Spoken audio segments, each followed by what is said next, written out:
there perhaps an announcement from the president of the Yale Political Union? The announcement.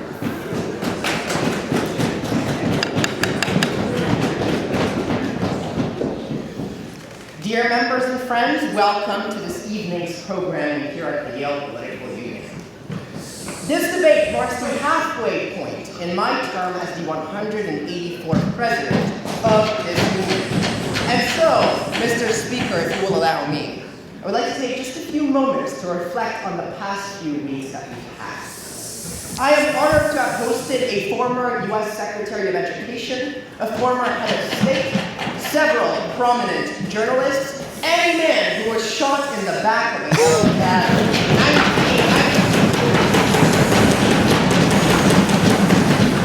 In fact, just last week, the Yale Political Union hosted the former Colombian president, Iván Duque, for a fireside chat on U.S. Latin American relations after Venezuela. His strong endorsement of American interventionism offered a thought-provoking lens in which to analyze the recent events in Iran and across the Middle East. I am also proud to announce that last week, the Union held its first service event of the semester, an initiative that was introduced this year, where we assembled over 300 care packages for homeless and women's shelters across Connecticut. I would like to thank my social director, Jin Chung, for his leadership in organizing the packing party, as well as Alessandra Papalardi, Gino Salva, and MJ Joseph for their help in setting up and packing this organization. I also want to publicly recognize the Progressive Party for their exceptional engagement and support. As for my publicists, Shem Hale, Bryce Falcoff, and Lino Lopez, as well as our incredible union photographer, who's always everywhere, back there, Cindy Soul, for their outstanding work promoting our union this semester. Mr. Speaker, on Instagram alone, videos from just our past 4 debates have amassed over 500,000 views. We are truly becoming known far beyond the UK.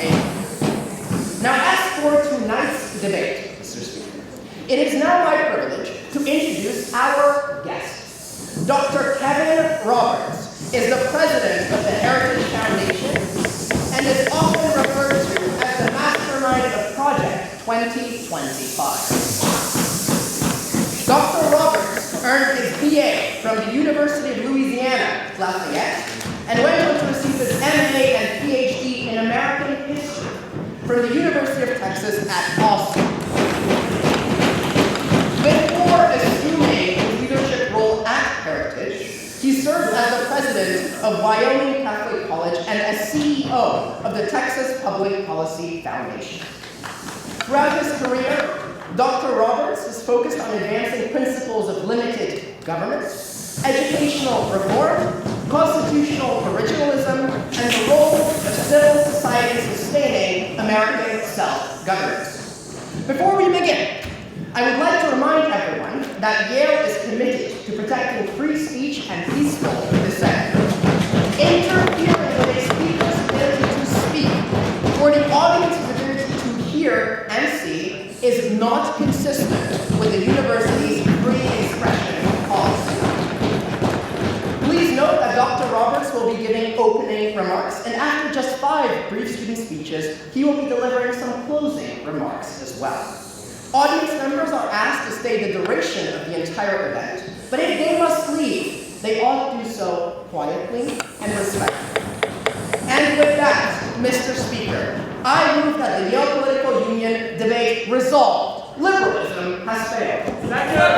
Hearing seconds and no objections, it is so moved. Is there perhaps a first docketed speech in the affirmative? For the speech. The guest.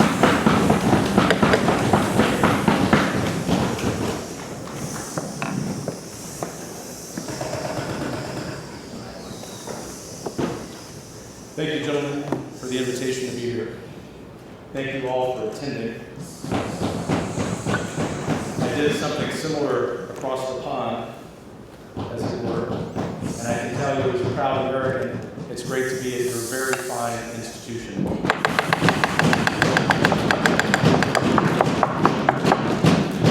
Which, like most American institutions, needs some reform, but I'll get to that. All kidding aside, although I am serious about that, being here with you, and not just those of you who are the esteemed leaders of the political union, but all of you, from this old college professor and former president, is an honor, and I do mean that. And I hope you know, wherever you are, whichever party you're a member of, whatever you do after you're graduating, that your participation, your leadership in something like this is precisely the kind of revitalization of civil discourse that this country would have.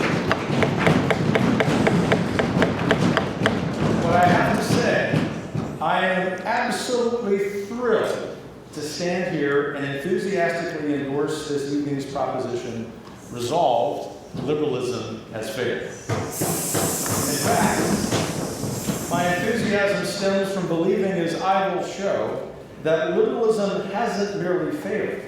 It has failed spectacularly, even embarrassingly, especially for its adherents. Were liberalism's egregious failures not so tragic and harmful to scores of Americans, it might even be worth a chuckle. But the destruction left in its wake is serious business. Before enumerating these failures, allow me to define what liberalism is. Put simply, the liberalism we are assessing this evening is the animating and dominant ideology of the modern American left.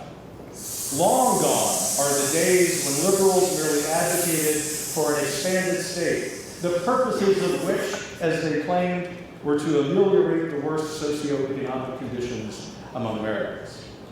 In other words, today's liberalism is not at all the thoughtful, albeit only partially correct, political program of Daniel Patrick Moynihan, for example. In that great statesman's place, now stand leaders who, by any objective measure, are far more radical. So much so, one struggles to see the ideological continuity between them and Moynihan, to say nothing of some of their explicit rejection of that too moderate liberal past. Today, liberals elevate the state as the supreme arbiter, even ahead of natural law, the moral order, and yes, even God. To many on the left, the state is God. Consequently, modern liberalism sees anything standing in the way of collectivist, centralized state power, not merely as an obstacle to be overcome, but as a target for extinction. It is that process, over the better part of the last century, that has not only proven liberalism's failure, but has done so by ripping asunder the very fabric of American life. Bluntly, the liberalism of leaders like AOC and Mayor Mamdani is a liberalism untethered from its own roots. Untethered from its own roots. But therein, you see, lies a lesson about what modern liberalism does. It is a movement of destruction, not creation. It is, tragically and worryingly, a movement akin to the Jacobins of the French Revolution. We must, therefore, understand the path we are on in America if liberalism continues the political trajectory it has been on for the past 2 generations. In France 2 centuries ago, amid the carnage, social wreckage, and civic incohesion wrought by such a radical agenda, only a hyper-centralized, top-down totalitarian regime could bring order to that chaos. That is the America we would be headed toward, were it not for a robust and compelling and successful and popular conservative response we get the joys of living through, and for some of us, participating in.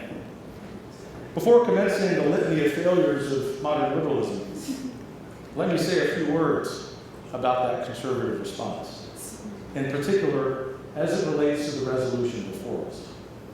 What we aren't debating tonight, as clarified by our organizers, is what we might call classical liberalism, the Enlightenment-era philosophy of limited government and free markets that is one key component among several of modern conservatism. The ongoing discourse within conservative circles about classical liberalism, post-liberalism, populism, the old right and the new right is indeed fascinating. But our charge here tonight is to assess the social and economic liberalism of the modern American left. So I'll get to it. Here are the 12 major, but not exhaustive, examples of how liberalism has failed. First, modern liberalism denies what Russell Kirk describes as an enduring moral order. The consequences for our nation, for our fellow Americans, have been disastrous. For denying that moral order has led to a deterioration of our social order. Consider Kirk's expounding on this point. He says, this word order signifies harmony. There are two aspects for types of order, the inner order of the soul and the outer order of the commonwealth. 25 centuries ago, Kirk continues, Plato taught this doctrine, but even the educated nowadays find it difficult to understand. The modern era has experienced the hideous consequences of the collapse of belief in a moral order, like the atrocities and disasters of Greece in the 5th century before Christ. The ruin of great nations in our century shows us the pit into which fall societies that mistake clever self-interest or ingenious social controls for pleasing alternatives to an old-fangled moral order. At the heart of this, of modern American liberalism, is the distortion of the definition of freedom, as the freedom to do whatever one may do versus what it really is, which is the freedom to do what one ought. And the consequences of that in public policy at the federal level, at the state level, at the local level, as I will talk about momentarily, in international policy, are significant. Secondly, very much related to this assault on the enduring moral order, modern liberalism has intentionally undermined the most important institutions of American life. What social scientists deem mediating institutions have been seen as targets for elimination by modern liberals, who want to impose their vision via state power rather than have any differences mediated at all. Think about, as an example, the organization that used to be called the Boy Scouts of America. Wasn't acceptable. Think about using the American military, as it was especially under the Biden administration, not as the most lethal, efficient fighting force in the history of the world, which the left and the right used to largely agree on, but as a laboratory, a social laboratory for DEI experimentation. Think about public schools. Perhaps the most noble institution, that modern liberalism, I won't say has destroyed, as a proud public school guy myself, but has certainly damaged significantly. Thank goodness being repaired by eliminating the Department of Education, which is good in the way it is.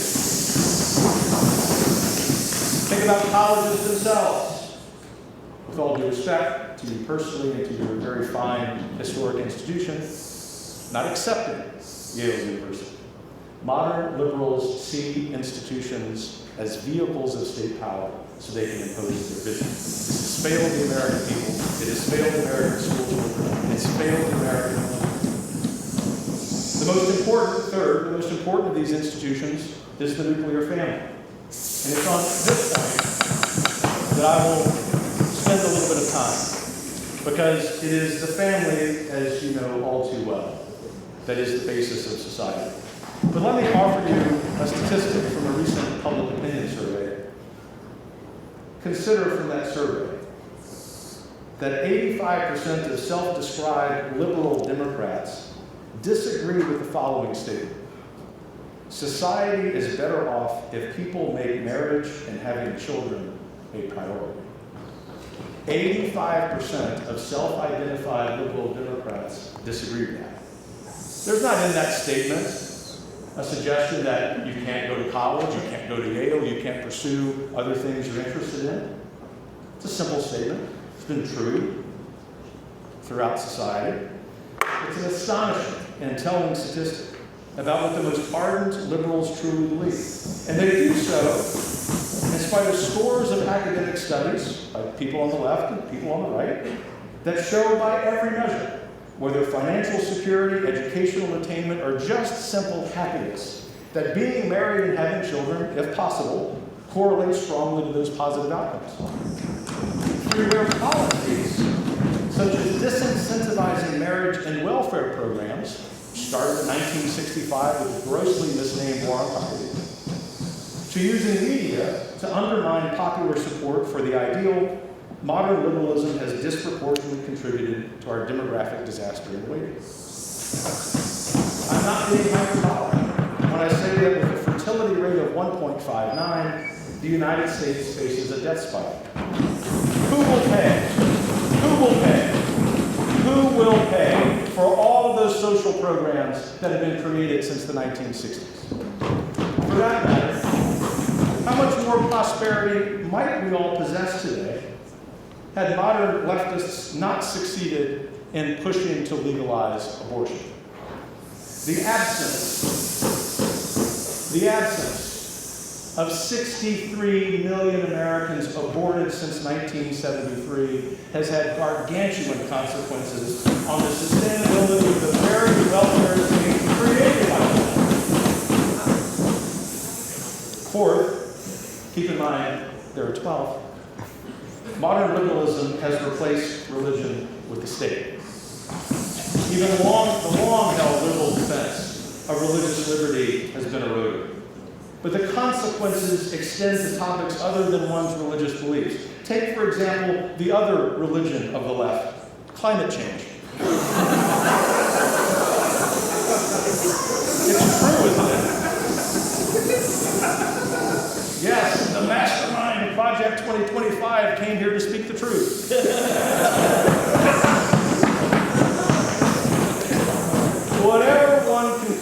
Whatever one concludes about the science regarding climate change, we do know from the science that implementing every supposed solution would only lower global temperatures by 0.2 degrees Celsius by the end of this century. But to observe that, to trust the science, as government Karen told us to do, is anathema to the liberal regime. To do so within the proper scientific confines of colleges of science, where none other than the scientific method of testing hypotheses is supposed to occur, is to be run out of the profession. Why? Because of the enormous ideological agenda imposed on those schools, including yours, via government research grants. My favorite example, which to say is awful, is COVID. In all seriousness, respecting those lives lost from the coronavirus. The separate issue of how our various government entities responded to that is a reflection of the modern, liberal, technocratic state that told us to trust the science when the science clearly indicated that the best thing to do as a young person, not in a nursing home, not with pre-existing conditions, was to be exposed to the illness so that we could actually not die from it. You see, this is part and parcel of the assault on free speech that has become the hallmark of the modern left. Think about what free speech in the public square would be like had Elon Musk not bought Twitter. Think about, liberals can laugh because you lord over people on social media platforms. Try being a Republican candidate in the 2018 or 2020 or 2022 elections, when you'd be 90 times as more likely to have a fundraising email censored by Google. That's the left. But I give you a little bit of hope. Things are worse in Canada and in Britain.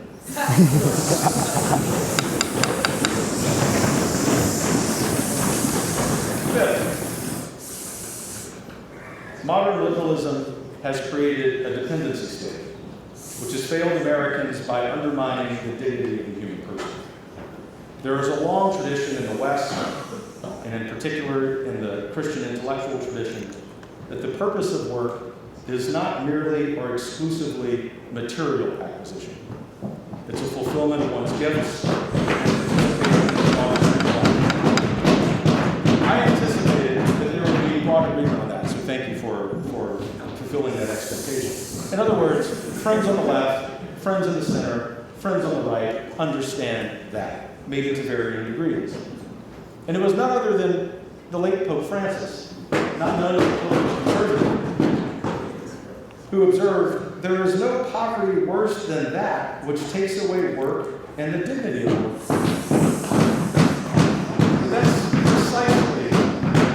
That's precisely what so much of our welfare programs have done since 1960. Setting aside the commitment that conservatives, at Heritage we're conservatives, not libertarians, conservatives have in helping the disabled, people who need temporary assistance. We have as strong as a commitment to that as our friends on the left. Setting that legitimate usage of those funds aside, consider, for example, that 1 in 5 Americans, about 75 million Americans, are on Medicaid. Do we really believe that there are 75 million Americans who fall into one of those categories? No.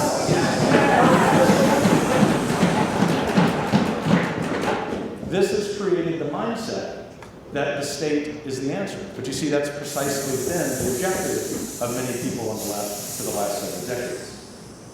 6, the modern liberal dependency state has also been a massive fiscal failure. My friends on the right, no doubt, understand this well.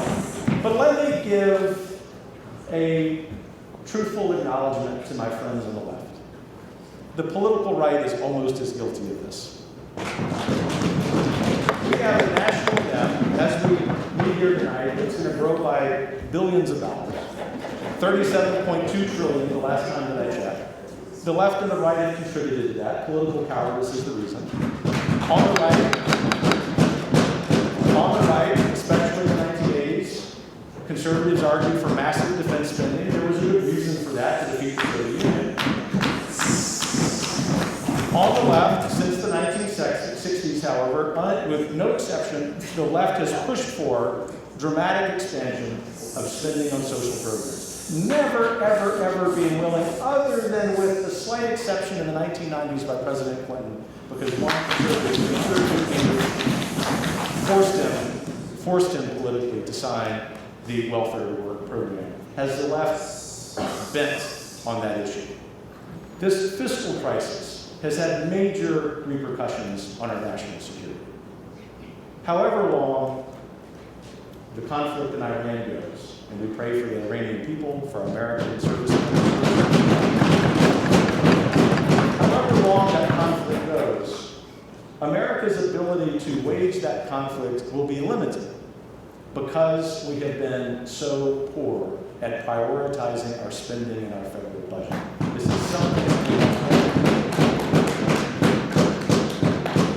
7th, as a lifelong educator, perhaps the one that I spend the most time working on, modern liberalism has been a failure for America's school children.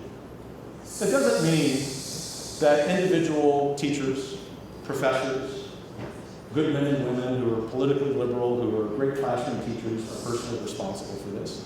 It is to say that, exemplified by the creation of the U.S. Department of Education in 1979, modern liberalism has attempted to centralize education in Washington, which is at best, on its best day, inefficient, but on its worst day, which has been all of its days of creation since 1979. We have spent more than $1 trillion on education only to see educational attainment in every demographic group be mediocre at best, if not decline.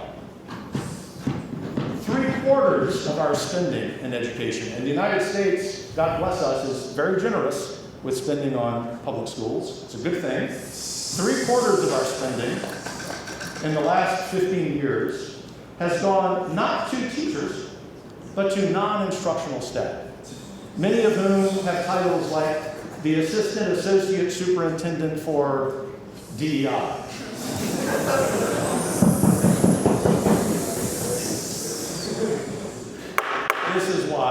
This is why, among other reasons, American education, in spite of a lot of heroes in the classroom of all political stripes, is failing. 8th, the push towards centralization, exemplified by the education department, has, of course, run roughshod over small businesses. Often when you're in the news cycle reading about deregulation, you think it's this knee-jerk conservative response to leftist overreach. It is a response against leftist overreach. But too much of that commentary by the left and the right comes to focus on large corporations. My point here is to look at this at the micro level from the standpoint of Main Street, not Wall Street.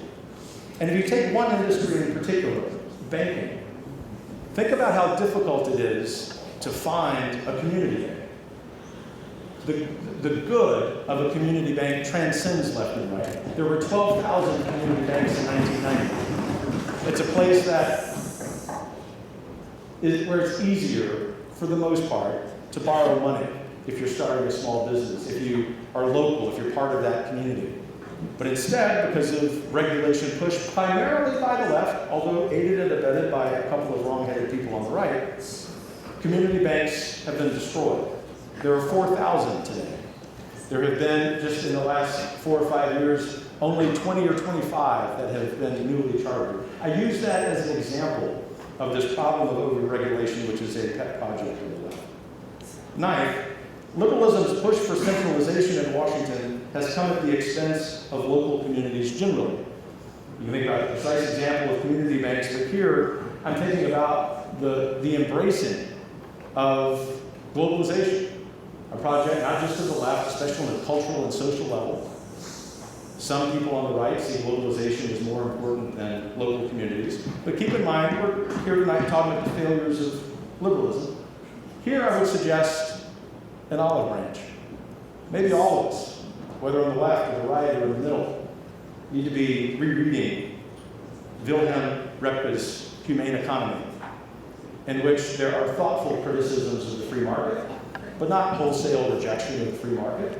There are thoughtful criticisms of collectivism, but not wholesale rejection, especially of safety net reforms. Here, it would be a success of both major ideological movements in our country, the left and the right, to embrace this. The 10th failure of liberalism is the erosion of religion and other mediating institutions, and the erosion of those institutions have spurred social isolation, loneliness, and social atomization.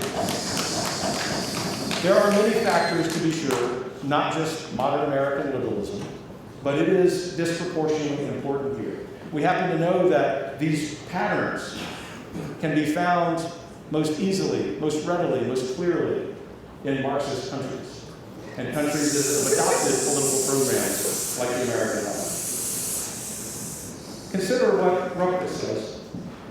It is a poor species of human being which this grim vision conjures up before our eyes.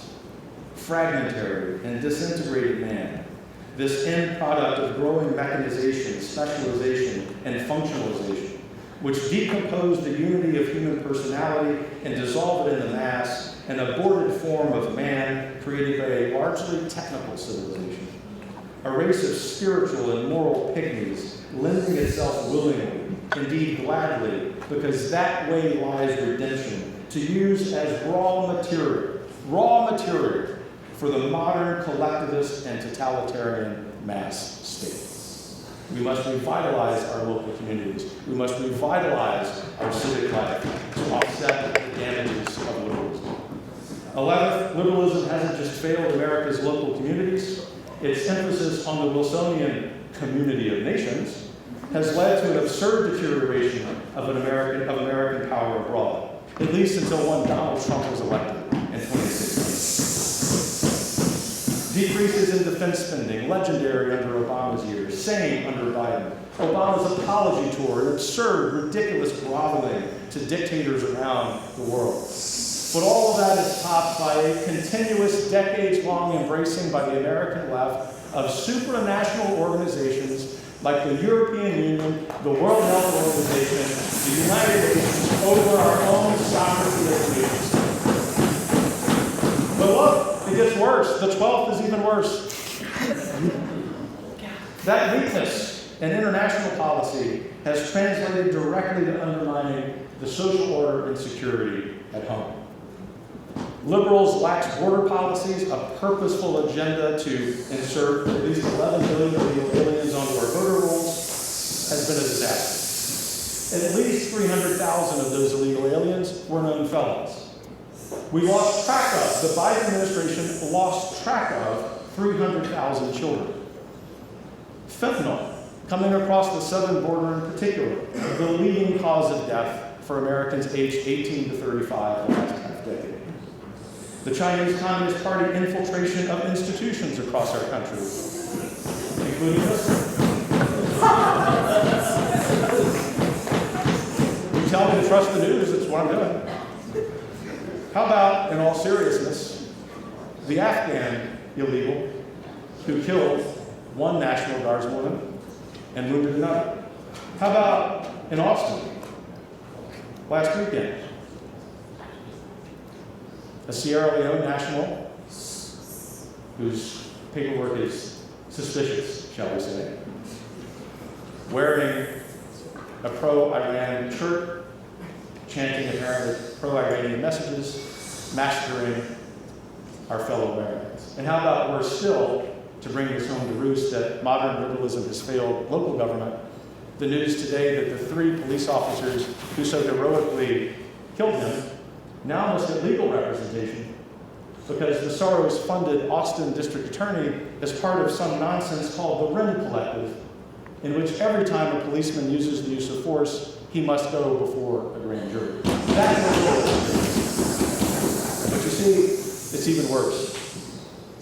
In Fairfax County, Virginia, last week, our fellow American Stephanie Minter, 41, got off a bus and had her throat slashed by an illegal alien. 30 arrests, and the news yesterday from the Soviet governor of Virginia, Abigail Spanberger, is that she will not cooperate with ICE to bring that murderer to justice. That's what we mean when we talk about modern liberalism attacking our institutions. In closing, let me observe that while I am honored to be here, and I truly am, at least before your speeches. Just kidding. I love you. And I enthusiastically believe that liberalism has failed. You ultimately should value the actions of other Americans over my own words. Millions of our fellow Americans have voted on this resolution with their own feet. That's right. In our nation's bluest of blue states, residents are fleeing in droves. Their liberal regimes of high taxation, high crime, poor education, and indoctrination are oppressive and intolerable. As a result, just since 2020, 3.7 million people have fled the liberal bastions of California, New York, New Jersey, Massachusetts, and Illinois. In New York, since 2020, 1.1 million, 5.5% of the state's population have relocated. The good news, besides the boon in business for one-way U-Haul rentals in the red states, is that if the trend continues, red states will expand their electoral college majority, hopefully accelerating the recent progress we have made against these failed leftist policies. Liberalism, in sum, has promoted liberation but delivered loneliness. It has advocated for economic leveling, but produced stagnation. It's argued for fairness, but delivered mediocrity. And it's promoted tolerance, but has delivered intellectual totalitarianism. But alas, there's good news. The French Revolution failed too. Thank you. Questions for the guest? For perhaps a question, the chairman. So what does the revitalization that the guest claims look like? I understand that liberalism has failed, but what does an alternative, now that all of the intermediary institutions have been destroyed, what does it look like? Sure. Is it simply people deporting more people, having more children, and voting Republican, or is there something else underneath this? Thanks for the question. Believe it or not, there's something that's more important than all of those things, although those are good ideas. Truly. And that is thinking about heritage, I being Burkean conservatives. Americans thinking that there's something more important than the government, than the state, and that is investing in new institutions. And to the extent that existing institutions that have been affected by modern liberalism's agenda can be reformed, to lean into those, to reform them, to not give up hope. On the right, just as something to pass along, probably the most common concern that I hear from people who are asking questions similar to yours is there hope if we go deeper? And my response always is yes, as long as we, you, me, all of us, regardless of our politics, go invest particularly in those local institutions. Further questions for the guest? Perhaps a question, sometime speaker. Thank you very much, Mr. Speaker, and thank you very much, Dr. Roberts, for your speech. When Dr. Roberts was speaking about the moral decay of America brought about by this burgeoning liberal environment in which we live in, I was reminded very much of another time in which people also said this, when there was insurgent leftward movements, mainly the 60s and the Civil Rights Movement and the Rainbow Coalition movement.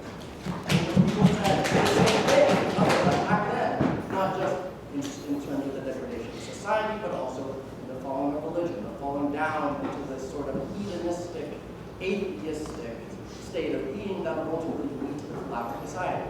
Now, note that I see a pattern of rhetoric. I'm curious as to whether Dr. Roberts sees the current state of liberalism in the United States as being a continuation of that, or if it's distinct, and if so, how, and if not, then where in the path we progress to where we can say safely, okay, this is good, this is not as liberal as we want it to be, it's good, we can stay there. Yeah, thanks for the question. I follow you. I appreciate the way you framed it. There's definitely been a departure, is the bottom line. When that departure began, no doubt it's open debate. For what it's worth, and I would defer to others who study liberalism more closely than I do, I just try to fight its effects. This is a full-time job. 350 people every day. And it is a great privilege for us to do so. But in all seriousness, to a very serious and important question, at some point in the 1970s into the 1980s, there emerged within the coalition of the left leaders, particularly leaders in the Senate, a couple of governors, a few members of the House, who were departing from what I use Daniel Patrick Moynihan actually affectionately as a great fan of his, sort of representing the older left, and I mean that not in a pejorative way. And since then, certainly in the last 15 to 25 years, the last generation, it is very hard for those of us who work on public policy and on Capitol Hill in particular to find members of the left who are willing to have just conversations about some of those questions. For example, and look, I truly believe this. I know some of you may not believe this about heritage, but it is true. Work with anybody, anytime, on anything. We would love to do safety net reform so that our fellow Americans who really need it and who suffer from some bad policy implementation by the left and the right can actually get it. It's hard for us to find them. In fact, for us to even work with a couple of members of the House who are willing to do so, we can't even be on their visitor wall because the leadership of the Washington Democratic Party doesn't want them working across the aisle. I am not suggesting that something similar may not exist on the right. I'm obviously not in a position to see that on Capitol Hill. But what I'm saying is something's changed in the last generation.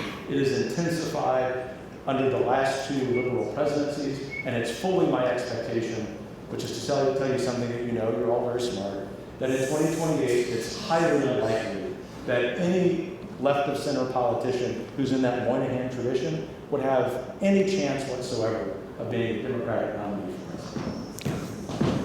Further questions for the guest? For perhaps a penultimate question, Ms. Cowan. Thank you, Mr. Speaker. The gentleman decries the moral and religious decaying foundation this country, and he wants, I presume, to return to a pre-60s or a more founding era tradition of this religious fervor in America. But religion in America has shifted. It's much more evangelical. It's much more individualistic. In some ways, it's taken on this liberal state. How does he propose we return to a religion?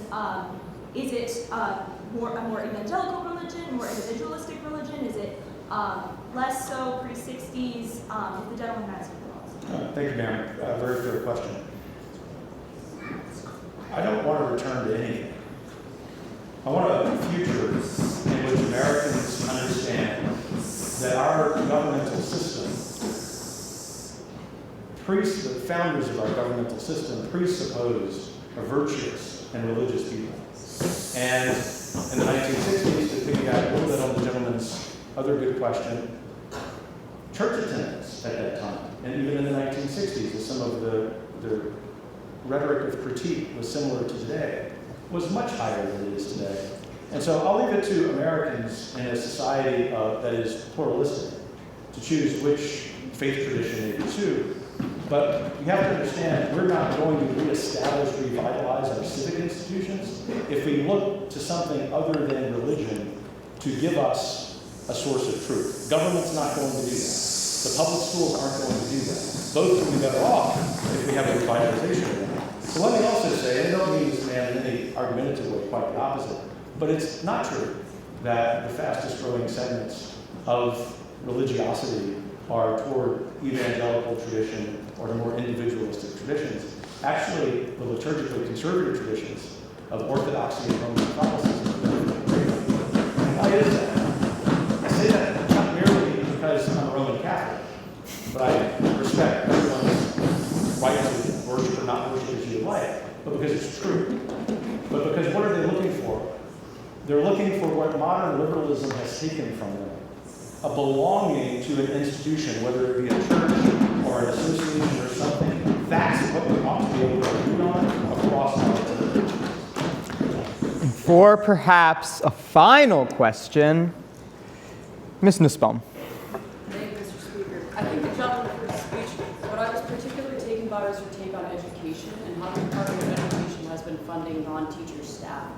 You see, like most of that 3/4 you were mentioning is special age and educators meant to help students who can't exist well in a normal classroom get the education they deserve to do well in life. How do you suggest we kind of bridge the gap between like these students needing this additional education, such as students with disabilities, such as like ADHD or dyslexia, with the potential cost that we can't always have that and it's not always readily available? Yeah, thank you, ma'am, for your question. I will acknowledge one component of your question because I'm going to quibble with another in a very friendly way, I hope. And first is when I started a private school, K-12 school in my hometown in Louisiana, we struggled, even though we wanted to, we thought it was part of our mission, to be able to educate students with disabilities, broadly defined. And that was because we didn't have the expertise. We didn't have the funding. We didn't take any government funds. There was no school choice at the time. We were charging, half of the amount of money that the local public schools got per capita from the state, which just shows you that what ought to be an economy of scale for public schools doesn't exist. But that aside, I want to acknowledge there is a role in particular for public schools to play in special education. The quibble, however, and it's unfortunately for your position just a statistical one, is that it's not true that the preponderance of that segment of that increase in funding for non-instructional staff is for educating students with disabilities. It's actually for other administrative tasks. If it were, in fact, for that, I might be more open to it. The upshot, though, we probably will have some common ground, is what we do about all this. And so the reason that since the day it was founded in 1979, the Heritage Foundation has called for the elimination of the Department of Education is because we could foresee a day, which came to be, in which that centralization of education actually got in the way of education. So if you want to deliver a better education, block grant the investments, the money, the taxpayers' money that's going to the department, send it back to the states, and charge our states blue states, red states, purple states, to be the great laboratories of policy innovation to see who can educate all of our children best. That's an aspirational vision we should all celebrate. And with that, the guest is thanked.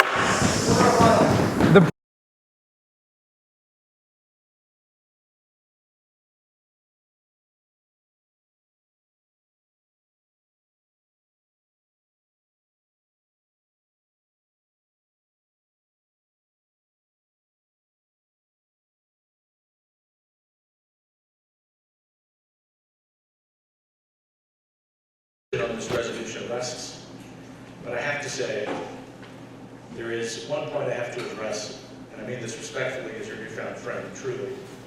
There's some serious problems with historic anachronism in some of the negative speeches. In particular, and I'm going to home in on this one because it's instructive about what our friends who are advocating for liberalism's success are missing. And it is the example offered that Plessy versus Ferguson was won by woke DEI law firms of the 1890s. I don't mean this at all to be sharp, but I do mean it to be a corrective. If in fact, let's just say that Plessy was the great result, and obviously it was a great result, of a liberalism we can all share, we can all celebrate in 1896, then you are proving the point that I'm making, that at some point, and whether in the 40s, as the gentleman suggested, or the 60s and the 70s, that liberalism changed into the behemoth that I am reacting against. Why? Because the nature of diversity, equity, and inclusion is to eliminate judgment based on immutable characteristics like skin color, sir. The nature of diversity, equity, and inclusion is to point out and emphasize those immutable characteristics and to classify according to oppressors and those who are oppressed society. That is an excellent example of the rub, the tension that exists here. And I just have to say it's based in historical anachronism, but the great thing about that is that can be corrected. And so, to the large points on which I think this decision hinges.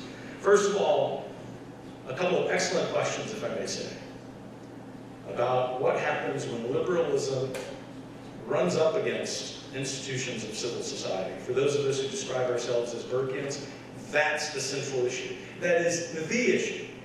If the only thing that you think about is that, then you understand the affirmative's position on this case, because the claim, borne out by a lot of evidence, is that when liberalism has been in power recently, especially since the 1960s, and particularly over the last 15 years at the federal level, when it runs up against those institutions, it runs roughshod over religious liberty. Ask the traditional Catholics who like to go to Latin Mass in the Commonwealth of Virginia why there were agents of the Federal Bureau of Investigation sitting in their pews. Ask religious institutions of any stripe, Christian, Jewish, Hindu, Muslim, otherwise, who have to fight for their freedom of private association. That is the project of harmful modern liberalism. But the second question, which is a very fair question, including by our friends on the left, is the use of power. And even were I not the president of Heritage, which had a little bit to do with Project 2025, I would defend it. Because what is Project 2025? It is not, as one speaker suggested, a top-down executive order. No, that's just, if you're hissing, it's ignorance. It's 922 pages of what Congress should do, and also what the current executive should do to undo the executive orders of modern liberal presidential administrations. What has upset the left so much about Project 2025 is that it's so over the target in undoing the ridiculous program that they have been in charge of since 1965. And yes, I did forecast that, and not making this accusation here, obviously, that there would be violence by leftists. And the last conversation I had in person with my late friend Charlie Kirk was about that. It is born to be true. We lament that. I know all of you fight against that. We must do that on the right as well. That is what the comment was made in reference to. what has happened when modern liberals have been in power? They have created paradises known as the Soviet Union, Cuba, Venezuela, Vietnam, Algeria, New York, California, Massachusetts, Illinois, Vermont. And the glorious thing about this debate is that when the 2030 census comes around, in the next presidential and congressional elections, Americans, whom you can always trust, will put an end to this nefarious modern version of American liberalism. Thank you. Is there perhaps an appropriate motion? Motion. I move that we back to this. Second. No objections? Yes. Is there perhaps another appropriate motion? First motion. Sometimes I need to do the question. Second. Seconds and no objections. It is so moved. Floor leaders, please come to the front to provide the audience.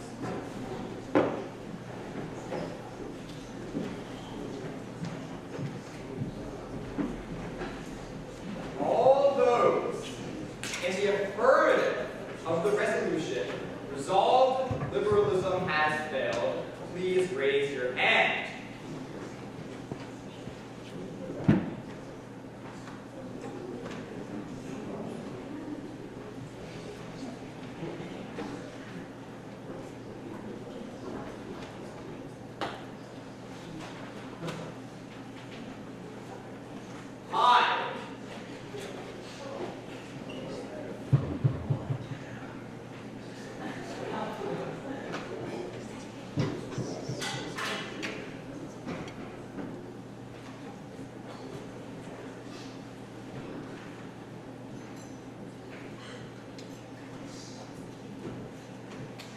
All those in the negative, please raise your hand.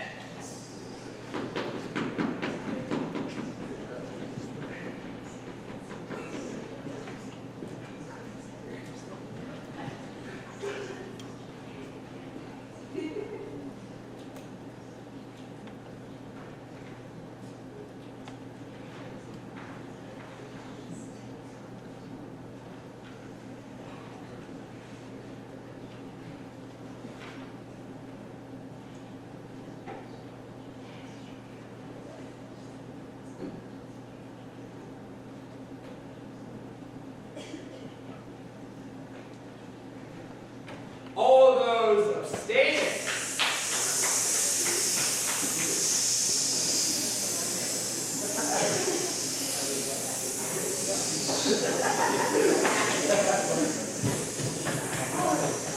By a vote of 27 in the affirmative, 37 in the negative, 4 abstaining. Is there perhaps a final motion? Mr. Van. I move you adjourn. Second is no objection. We'll let it run for 10 more seconds.